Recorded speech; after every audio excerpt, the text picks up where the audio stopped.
Es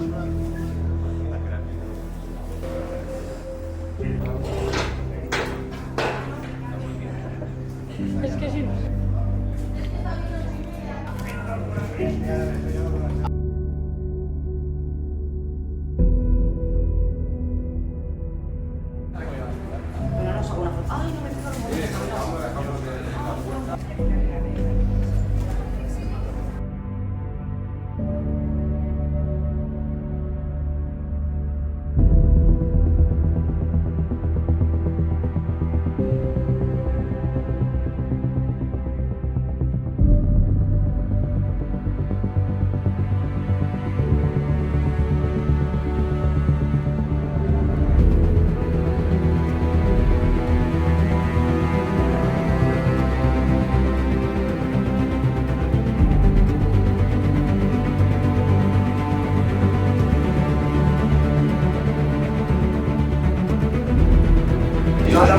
Y es el cuarto que habéis hecho por el Oceláis también, con la tradición, la cultura festiva, con los manchegos, los andaluces, las fallas y sobre todo también con todas las caballas, las cofradías, para que salgamos adelante y no se pierdan, porque es lo que mantiene la fiesta y es lo que mantiene las tradiciones y no se deben de perder.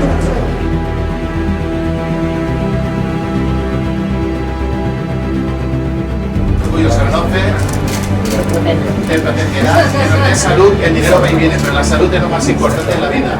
Gracias. Muchas gracias.